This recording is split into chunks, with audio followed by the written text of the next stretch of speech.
HSC 26 শিক্ষার্থীরা যুক্তিবিদ্যা দ্বিতীয় বছর ফাইনাল সেশন তুলে ধরছি। ইনশাআল্লাহ বইগুলো দেখাই নাও, আর কোনো টেনশন করতে হবে না। কোন কোন অধ্যায়গুলো থেকে প্রশ্ন আসবে থেকে শুরু করে যাবতীয় সব কিছু দেখছে একটা ভিডিওতে। দেখো তোমাদের এই লজিক যে সাবজেক্টগুলো আছে বা তোমাদের মানবিক সাবজেক্টগুলো প্রচুর লিখতে হয়, তাই চেষ্টা করো অধ্যায় সম্পর্কে যতটুকু পারো সেটার জ্ঞান নিয়ে যাও। তোমার প্রশ্নের যদি তুমি গুরুত্বপূর্ণ টপিকটা পুরোপুরি এক্সপ্লেন করতে পারো ভালো নাম্বার পাবা, বাট যদি শুধু লিখতে পারো টপিকটা তাও তুমি নাম্বার পাচ্ছ। এবছর এভাবে নিয়ম করেছে, তার মানে তোমাকে একটু লেখার পরিমাণ বাড়াইতে হবে, সঠিক তথ্যগুলো সুন্দরভাবে প্রথম থেকে উপস্থাপন করা ট্রাই করতে হবে। তার সাথে কিভাবে একদিনে তুমি লজিক কমপ্লিট করবা সেকেন্ড পেপার, সেটা তোমাদের সাথে সেই কৌশলটা শিখিয়ে দিব। আমরা মূল টপিকে যাচ্ছি। যারা এখন আমাদের YouTube channel Facebook page subscribe follow করে রাখো সব আপডেটগুলো পাওয়ার জন্য, গাইডলাইনগুলো পাওয়ার জন্য। প্রথম দিকে আমরা কথা বলি মানবর্ণ যেন 11টা প্রশ্ন আসবে, 7টা অ্যান্সার করবা, আর 30টা আসবে এমসিকিউ। 23 হচ্ছে সিকিউতে পাস, এমসিকিউতে 10 মার্কে পাস। এটা একটা বেসিক মানবন্টন। সৃজনশীল আমরা যদি অধ্যায়গুলো নিয়ে কথা বলি, প্রথমে সৃজনশীল সাজেশনটা একটু দেখে নেই। এখানে রয়েছে তোমাদের রয়েছে যৌক্তিক সংজ্ঞা, বিভাগ, আরোহের প্রকারভেদ, প্রকল্প। এখানে রয়েছে কার্যকরণ সম্পর্ক, প্রমাণ পদ্ধতি, ব্যাখ্যা, শ্রেণীকরণ, সম্ভাবনা। যারা অলরেডি ফার্স্ট পেপার পড়েছো তারা সেকেন্ড পেপার সম্পর্কে একটা basic idea already first paper থেকে নিয়ে এসেছো, কারণ এই দেখতে পাচ্ছ আরোহের প্রকারভেদ, প্রকল্প, এগুলো ফার্স্ট পেপারে ছিল। এখন আসি যে এখান থেকে কিভাবে কি প্রশ্ন পড়বা, কোন কোন অধ্যায়গুলো পড়া দরকার। দেখো ওভারঅল আমি যদি মার্কিং করতে চাই, এখানে খেয়াল করবা প্রশ্ন আসবে কয়টা, 11টা, অ্যান্সার করতে হবে 7টা।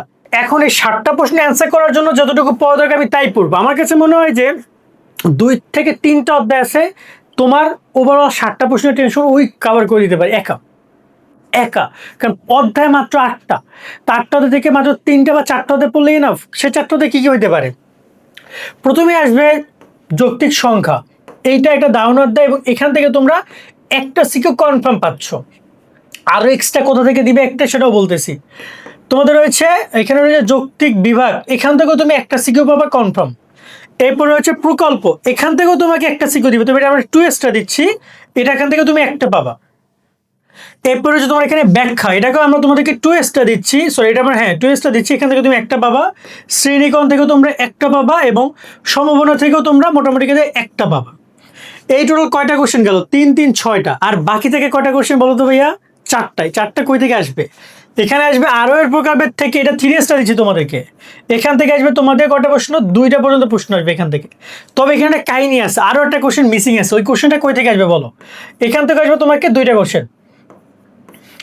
সো দেখো তোমার এই 2টা অধ্যায় পড়লে কয়টা প্রশ্ন অ্যান্সার সলভ হয়? 4টা। আর একটা কোশ্চেন অ্যান্সার থাকে বাকি, যদি আমরা ধরি অন এভারেজ সেই কোশ্চেনটা তোমার এই 2টা অধ্যায় থেকে আসার পসিবিলিটি আছে, মানে এখান থেকে তোমাকে আরও একটা কোশ্চেন অ্যান্সার করবে।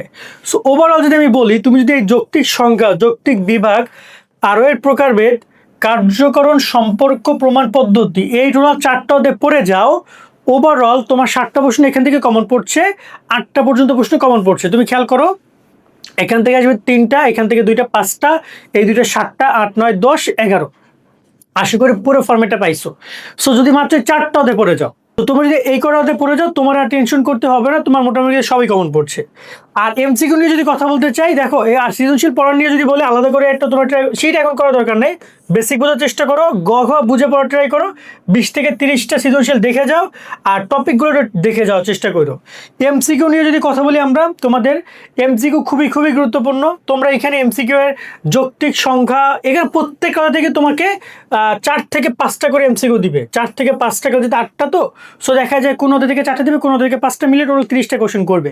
তো সবগুলো ইম্পর্টেন্ট। তবে যে 2টা অধ্যায় আমরা এখানে বলেছি, এই যে 2টা অধ্যায় আর এই 2টা অধ্যায় থেকে তোমরা 5 থেকে 6টা পর্যন্ত এমসিকিউ পেতে পারো। তো অধ্যায়গুলো গুরুত্ব সহকারে পরে ট্রাই করবা। তার সাথে সাথে এইখানে খেয়াল করো, তোমাদের হচ্ছে প্রতিটা অধ্যায় সৃজনশীল আগে পড়া ট্রাই করো, নৈবেদিক পরে পড়া ট্রাই করো, 200 করে এমসিকিউ পড়া ট্রাই করো, এবং জ্ঞানমূলক প্রশ্নগুলো বেশি করে পড়া ট্রাই করো, কারণ ওইখান থেকে অনেক এমসিকিউ কনভার্ট হয়। ঠিক আছে, এবছর একদম হুবহু এমসিকিউ না আসতে পারে, ঘুরে বাছাই দিবে। তাই একটু ট্রাই করো বুঝে শুনে এমসিকিউগুলো পড়ার, বা অধ্যায় সম্পর্কে যতটুকু বেসিক জ্ঞান আছে সেটা জেনে তারপর পরীক্ষা কেন্দ্রে যাওয়ার, তবেই তুমি সফল হবা। আশা করি পুরো ব্যাপারটা ক্লিয়ার করতে পেরেছি। ইনশাল্লাহ ভালো কিছু হোক। আর প্রথম দিকে আমরা যে বিষয়টা নিয়ে কথা বলছিলাম যে একদিনে কিভাবে কমপ্লিট করবা, সিম্পল একটা রুলস শেয়ার করে দেই। তোমরা ট্রাই করো রাত্রেবেলা 2টা অধ্যায় সিকিউ এমসিকিউ পড়ার জন্য, সকালবেলা 2টা অধ্যায় সিকিউ এমসিকিউ পড়ার জন্য, আর বিকেলবেলা বাকি যে 4টাতে থাকে ওই 4টা অধ্যায়ের এমসিকিউগুলো পড়ে যাও। রাত্রেবেলা আবার পুরো জিনিসটা রিভিশন দাও। ওকে, রাত্রেবেলা 2টা, সকালবেলা 2টা, বিকালবেলা 4টা, এবং রাত্রেবেলা এসে আবার রিভিশন, ওই সেম জিনিসটা আবার রিভিশন করো, মানে 2বার বই খতম করতে পারবা। আর যদি খুব বেশি প্যারা মনে হয় সেক্ষেত্রে একটু অল্প অল্প করে পড়ো, তাও তোমাকে একবার তো ভালোভাবে কমপ্লিট হবে। আজকে আমাদের ভিডিও এখানে শেষ করছি। সকল অনেক অনেক ভালো থাকবা। আল্লাহ হাফেজ।